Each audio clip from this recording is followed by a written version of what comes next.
Hi, my name is Jared Michael. I am a 3D and compositing artist working for Intraware Australia.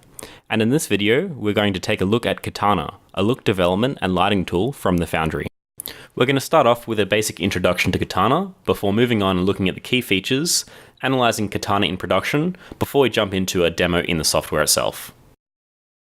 Katana has two main purposes. Firstly, as a look development tool and the creation of materials and the relationship between these materials and textures, as well as being a lighting tool for asset-based pipelines. Because of the performance of Katana, it is massively scalable and flexible in terms of the number of shots and the complexity of shots that can be handled. Another defining feature of Katana is its open nature, allowing it to be customized to fit the particular pipeline as well as the needs of production. Katana was initially developed by Sony as their in-house lighting and look development tool, which the Foundry commercialized in a collaboration with Sony. Since then, it has been used by a range of companies, both large and small, on VFX and animation projects. Previously, Katana has only been available in Linux, with the new Katana 2.5 now running in Windows, available from mid-2016. Katana has a number of key features, including its performance, procedural nature, structured and reusable template approach, as well as its collaboration and consistency and teamwork that it enables, being production ready, the large amount of automation that it facilitates, as well as the ability to light and render multiple shots at once. One of the main reasons Katana is preferred over its competitors is the performance that it offers. Katana uses deferred loading, meaning it only pulls into RAM what is required at a given point of time. This means Katana scripts are extremely fast to open, and as a result, very fast iterations can be completed by the artist. Imagine a shot to be lit with 1 billion polygons. A render is submitted for review, and the feedback is to change the tint of the light slightly. A Katana artist can open the script, modify the light, do a test render, and submit the new render to the farm before a Maya artist would even have the scene loaded. Another performance feature of Katana is its ability to use proxy geometry. This allows a scene to be lit with an approximation low polygon scene, and when required, the hierarchy can be opened up to view the high poly display. This allows massively complex scenes to be handled in Katana whilst maintaining a high level of UI stability and interactivity with the viewport. Katana is procedural in nature. It uses a node graph to enable a non-linear, non-destructive workflow. Each node takes an input and executes a particular process. The properties of this process can be modified later on, or the input being fed into this process can also be swapped out whilst maintaining the structure through the node graph. For example, a character animation cache and camera are imported at the top of the node tree. Several nodes below apply particular processes to this data before resulting in a final render at the bottom. If the animation were to change, this can simply be swapped out, and the nodes below will respond to this new input. Assets that are brought into Katana are referenced, not loaded, resulting in very lightweight, small script files. One of the intentions behind Katana was to be able to render large volume of shots whilst maintaining consistency. Katana uses a recipe-based approach, also known as a template or a script, effectively maintaining a blueprint for how shots will be laid out throughout the production. Not only does this provide a visually clear node graph, but it means that there is consistency in terms of AOVs, render settings, and other various attributes which are set up in the template and can be continued across all shots. There is a focus on reuse in Katana, not only including the script or template approach, but as well as that, assets from look development such as materials that are set up, as well as light rigs can be shared across production to ensure consistency. All of this means that a Katana lighting artist can open up the show script and guarantee that the technical setup of render settings, AOVs, etc. is already completed, and they can focus on the task of lighting and look development. Katana is designed to enable collaboration and consistency when working with teams of lighting artists. Assets that are created, such as light rigs or material setups, can be shared with other artists using live groups and look files. This allows look development and lighting to occur in parallel. Much of Katana is geared around being production ready, and Katana can be customized with C and Python APIs to fit your particular pipeline needs.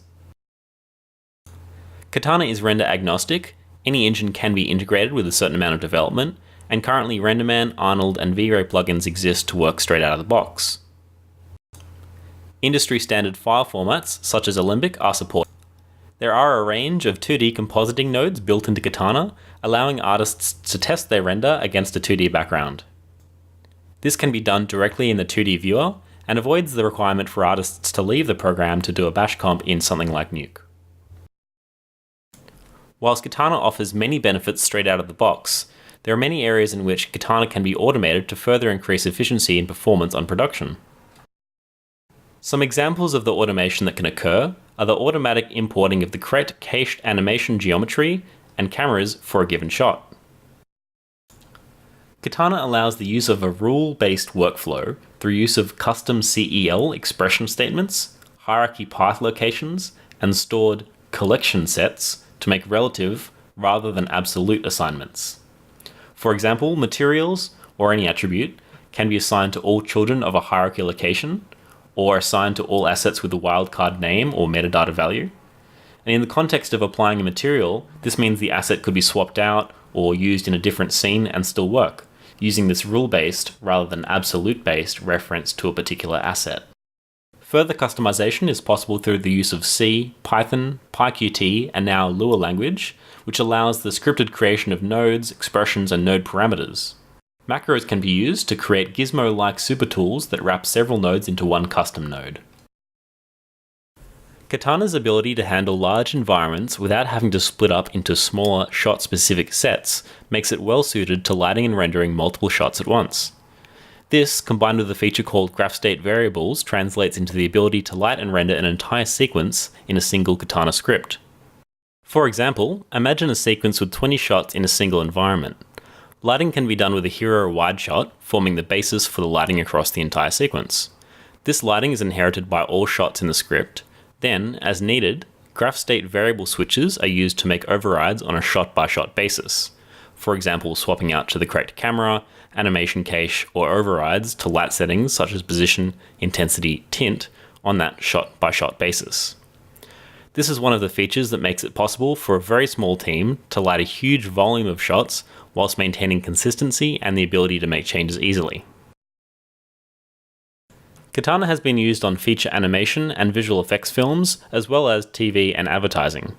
Some of the companies using Katana are Sony Pictures Imageworks, Pixar, ILM, Illura, MPC, Spin VFX, Digital Domain, Atomic Fiction, and Leica. Since its inception, Katana has been picked up by more and more studios for use on production. Some recent films that have used Katana include Mad Max Fury Road, Cloudy with a Chance of Meatballs, and The Jungle Book. To get a sense of Katana in production, here are a few quotes from Atomic Fiction and Sony Pictures Imageworks. Katana has enabled us to unleash a small amount of rockstars onto an insane amount of work, and did so in a way that would be next to impossible with any other tool.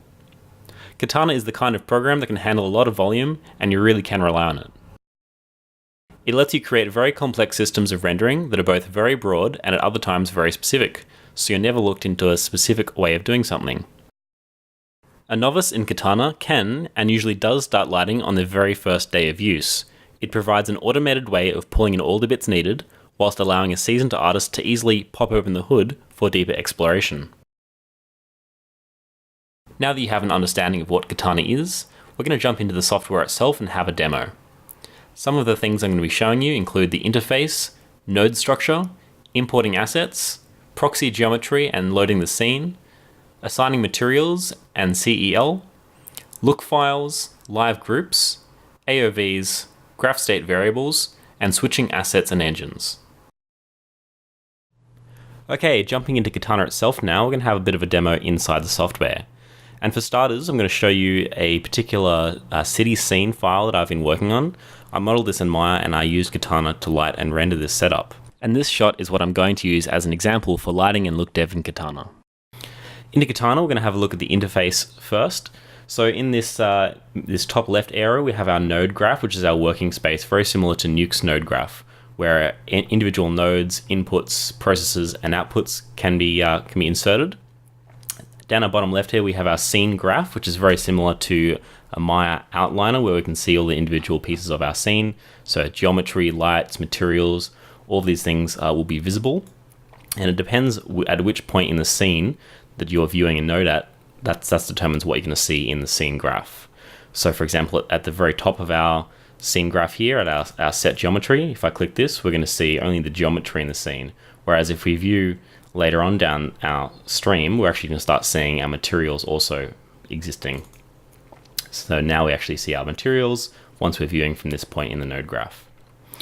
Moving across to our right, we've got our viewer space, and if I just open up our geometry here again at this point in time, we're going to see all of the geometry that we open up.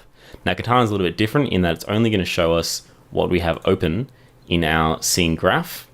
And right now I'm going to have my proxy geometry viewable here. So it's very similar to a viewport in Maya again. You can move around here in 3D space, you can zoom in, zoom out, all your kind of standard controls there to rotate and move around your scene.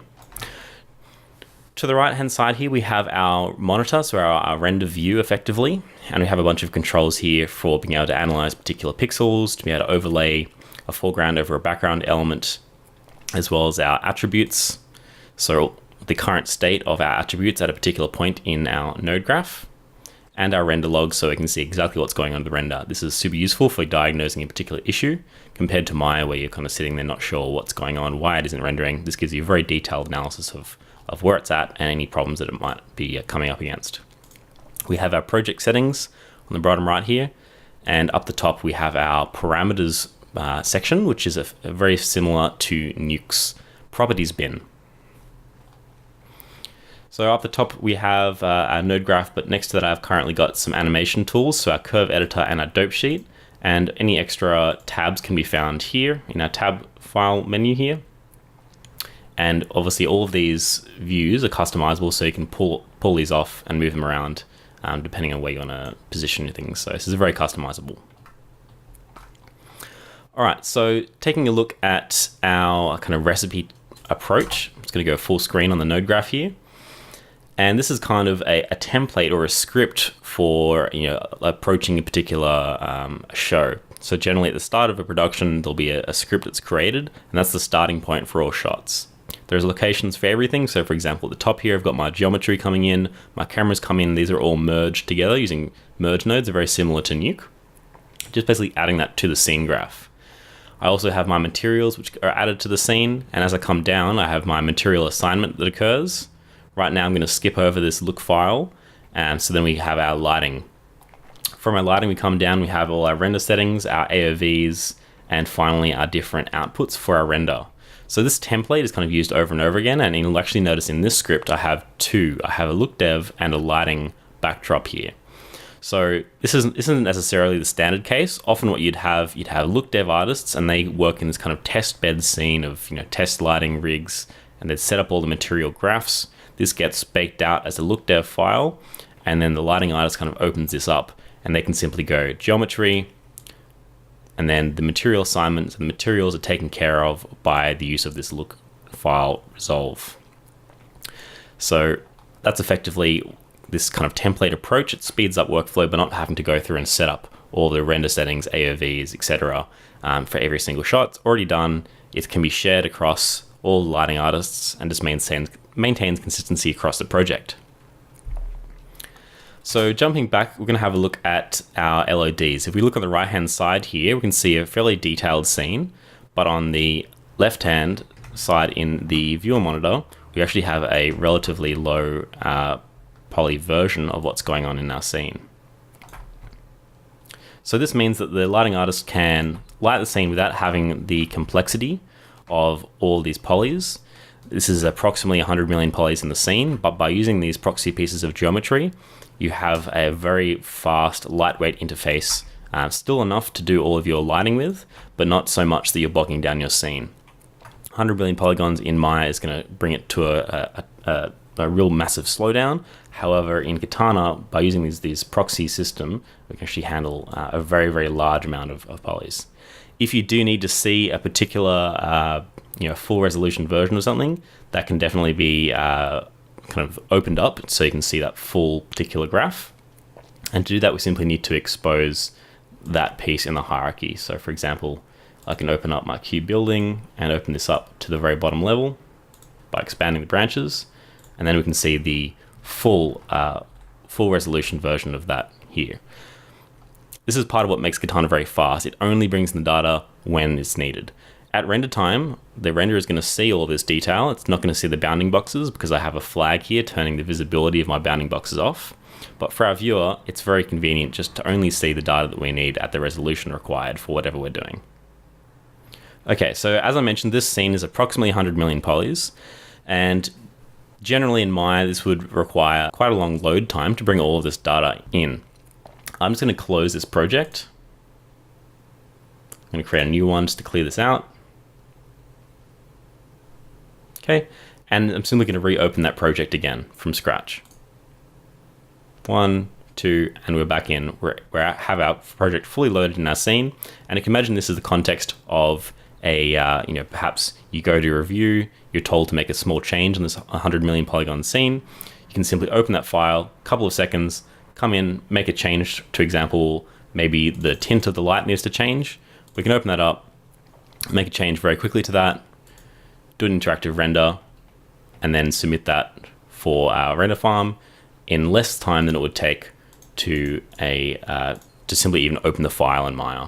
This is a huge benefit. Obviously, we don't have artists sitting around waiting for long load times of just getting the scene loaded. So this is a massive advantage and allows for extra iteration. The quality goes up in general as a result. Okay. So the next thing we're going to take a look at is material assignment using the CEL expression language. So we have some materials which are created here, and we have, at this point in our node graph, we have to start assigning these. So I'm going to open up this node, and you can see this is a material assign node. And the file that it's opening at this point, or the material that it's opening, is a reference to a location in the node graph. It's not an absolute material, it's just simply a location to where this exists. So if there was a material named the same at this point in the node graph, it would be assigned even if it was a different one. We use this cell language to assign it to a particular location in our hierarchy in this case. So right now, this set material is being applied to anything in this particular location. So root, world, geo, asset, geometry. So anything in this particular location, everything, all the children of this have this general material assigned to it. If we come down to our next example, we have a material assignment for cars, and this one's slightly different. So it's using a different material here, and it's saying anything in this car group is going to have that assigned to it. So anything in this subfolder here. So it's kind of overriding. So it's saying everything in here, and then everything in this child's project. And then we open up the next one, which is a brake light, and now we're using a bit of cell to say anything that exists in this location, in this car group, but has the name glow in it. So we're using these wildcards here to say anything glow, it'll apply that. And the shape here is simply saying this is only be applied to any meshes, because everything in Katana that is a model has a mesh at the end of that. So I can just expand this branch. Okay, and we'll see there's a bunch of individual glows that can be found here. So it's looking for any particular piece of glow, it'll apply that material to it. So there are different ways of applying or assigning any value in Katana. It can be path-based, so this is for example of a path, or a particular bit more cell, so you could use this kind of wild star, or you can use collections, which are simply kind of very similar to sets inside Maya, where you can use cells to actually set up a collection of selection groups which can be used continually through the project. So that's how materials are assigned in traditional sense.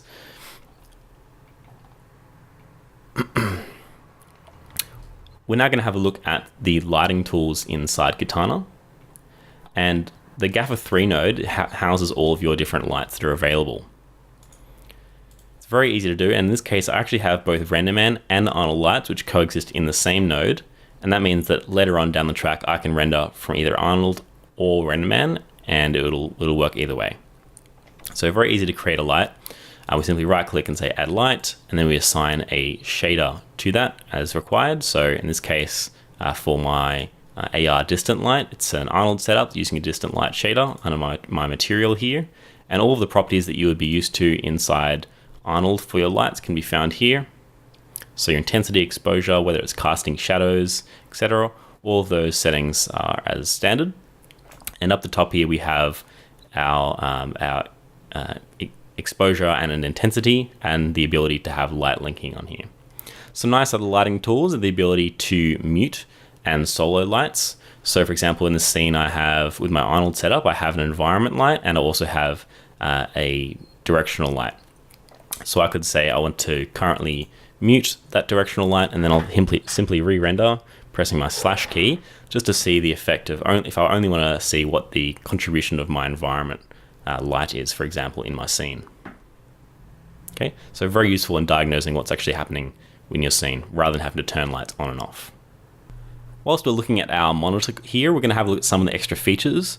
One of the ones I really like is the ability to use our eyedropper tool to select a particular pixel so we can see color values, or we can use it to select geometry. So for example, we might get some feedback to say this particular piece of geo here, we want to go in and make that darker for whatever reason. So we can simply click that. We're getting this information about the color data, but we can also simply use this as a way of grabbing this geometry from our graph. So I can select this, and now we can see it's delved down into our node graph and found that geo. Makes it very easy then to make an assignment to this. For example, assigning a different material to that, or making a modification to that particular part of the node graph. So that's the pixel analyzer. We also have the ability to use the underlay overlay controls. We can make comments for a particular render. We can give some instructions or what sort of settings we were using on this catalog render, for example. And we can use some very standard controls to up our exposure or gamma, and then reset that with control home, depending on what we want to see. This is actually color accurate. So if we wanted to go down, for example, one stop here, we can say, okay, that's one stop, and then make a change to our lighting based on that. So some other useful tools here. When we have a light, we can actually inherit the light's setup from what's above it. So for example, here with our lighting, we have our master rig, but then on a per shot basis, there's an override to say, I'm going to inherit what was coming from before, but make some override changes depending on which shot that is. And we'll take more of a look of that in our graph state variables section. So we're going to have a look at our look development using our look dev files and live groups. So as I mentioned before, it's very standard to have a breakup between our look dev and lighting artist teams. This allows production to go ahead in parallel. We have some artists doing all the material and texture setups, creating the look and feel of that under different lighting situations, and that can then be saved out as a look file and brought in to our lighters who simply load that information. So this is a very basic test bed of, you have some geometry with the camera and some different lights, and we want to sort of test this under different scenarios. So these material graphs are created. So there's some materials stack here which houses a number of different materials which are created. You could also be creating lights or render settings, and the way this works is we have this look file bake, which has two inputs, an original and a default. So it's taking it from an initial point in our node graph. It's actually taking it from this merge node here, and whatever the state of this is, it's going to compare it to the state of this later on where our default input is. So it's going to look at this point in the node graph compared to this point, and the difference is that there are materials which are existing being plugged in here and then being assigned at this point. So this look file is going to contain information about the materials as well as how those materials are assigned to our scene. And these are all rule-based, which allows us to make those definitions similar to the example before.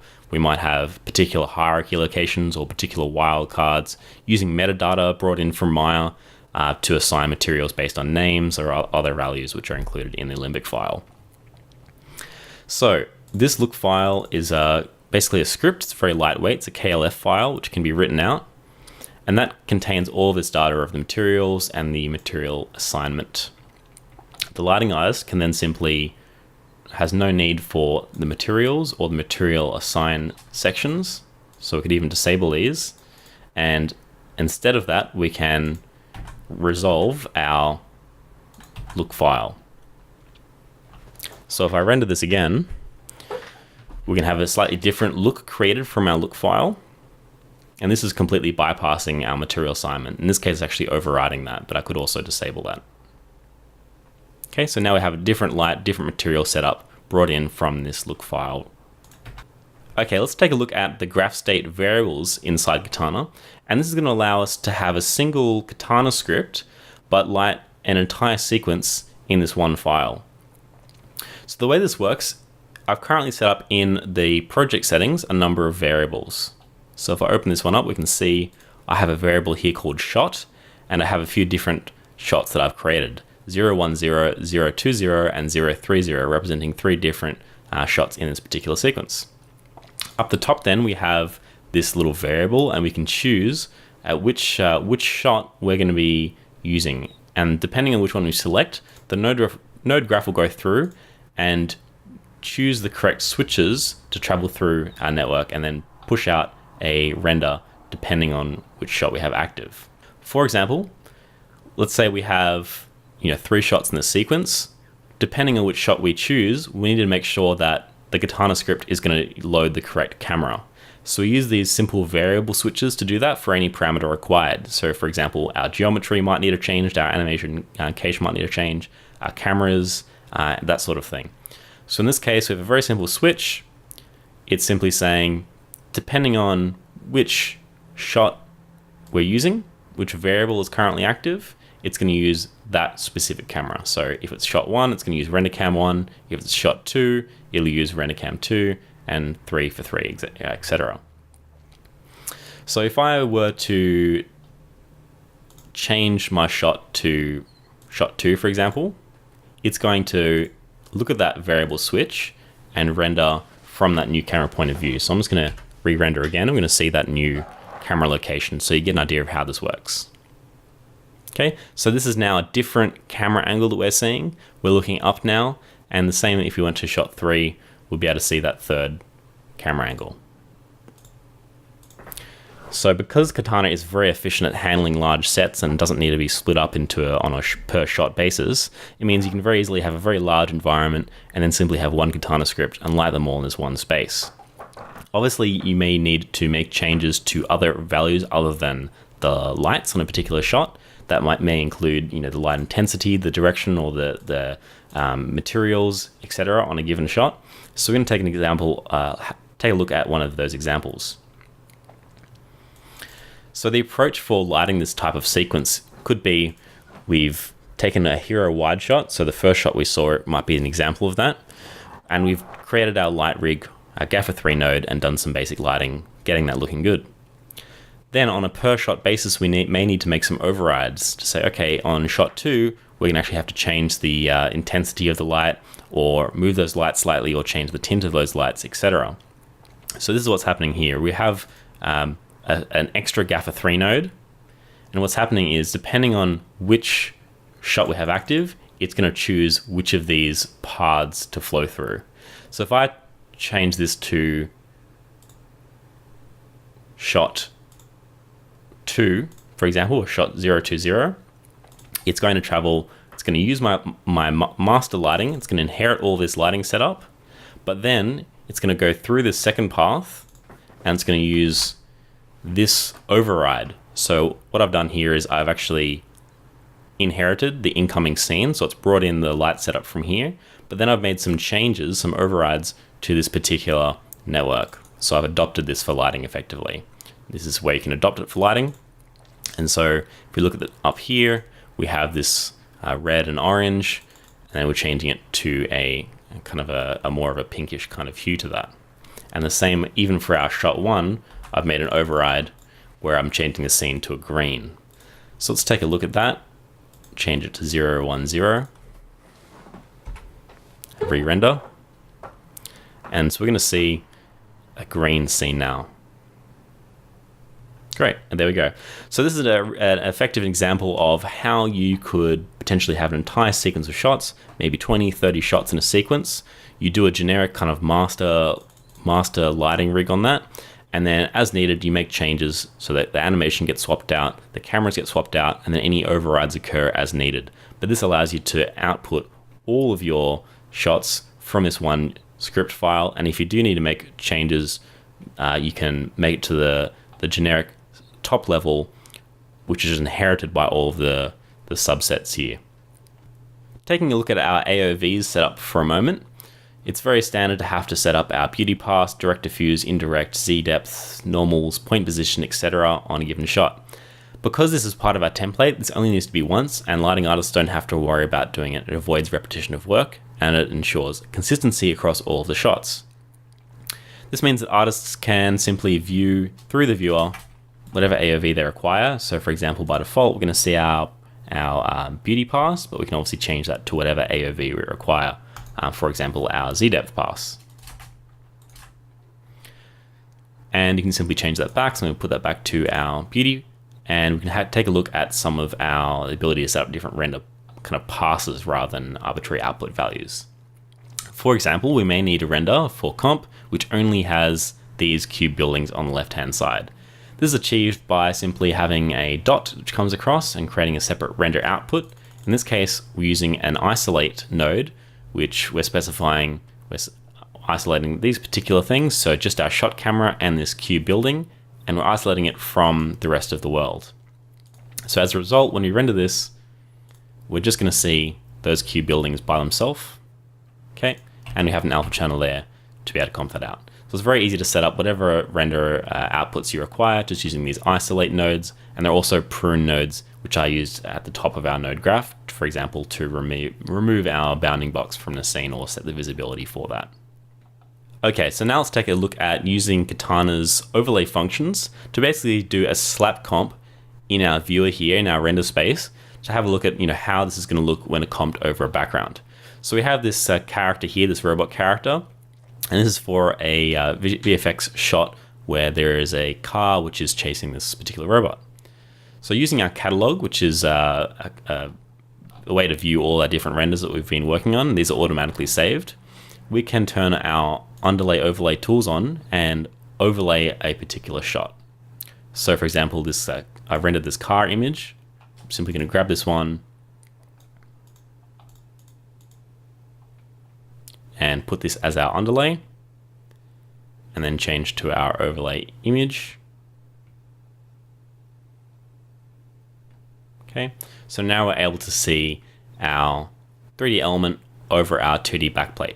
You can imagine this is obviously very useful in the context of a VFX show where you've got to have some sort of CG and integrating that with your background. It's a very useful way of testing this out without having to jump into another compositing program such as Nuke to do a bash comp to test this look out. Just saves a lot of time, round tripping. It means the artist can work faster. One of the other things I want to mention is that you can use renderers in parallel. So for example, at this point in time, I have a render from Arnold, but I also have some settings for RenderMan here. And the way this works is that I've actually got duplicates for my lighting and duplicates for my materials. Looking at this Gaffer 3 node, we can see I have the RenderMan light here as well as our Arnold light. And in our material setup for this scene, we have both an Arnold shader and a RenderMan shader, which are existing on the same material node, and this is fed through our node graph. Depending on what can be used by the renderer, it'll simply throw those other ones away and only use what it's able to understand.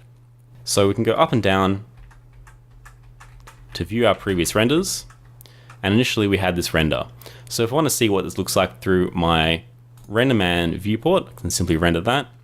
And we're going to see the same scene with a Pixar Disney shader attached to that. And we can see it should be a nice blue color. So sometimes on production, it's useful to be able to have multiple renders hooked up, and depending on what's required, you can simply jump between those in the same script file without having any conflicts. Okay, the last thing we're going to look at is the ability to swap out our inputs and still have our node graphs rendering as expected. So this is going to be an example of potentially we might have a car, for example, in our scene, and early on in the development of this shot, there may not be a fully fledged animation of all the cars traversing the scene itself. We might just have one car positioned for reference. Later on in production though, the animators are finished, they're ready to put in the full file, or maybe there's simply a change to that. We can simply bring in another Alembic file and swap this out from the single car to a Alembic with all of the cars in there, and we're able to re-render that. So I'm just going to tap slash to re-render, And this works because we have this rule-based assignments of values and materials. So before, earlier in the demo, we saw we're using this particular cell statement to apply this red brake light to anything in this location in the hierarchy that contains this glow name and also a mesh shape. So because this is all rule-based rather than making an absolute assignment to a particular piece of geometry, we're now able to see all of the cars in the shot have inherited all the materials, all the custom overrides of our cell statements. So for example, our brake light here material has been propagated through all of these, which just gives the idea of how focused on production this is. If there's a change, there's feedback, whatever it happens to be, you can swap out those inputs, and it's a non-destructive approach to easily traverses the rest of the node graph, uses this rules-based approach, and maintains consistency to our render at the bottom of our node graph.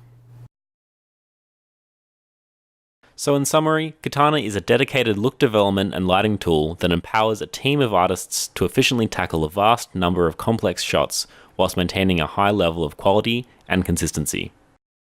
Thank you for your time. If you would like to evaluate Katana, contact your Foundry reseller. In the Australia-New Zealand region, this is Intraware. Details available at intraware.com.au.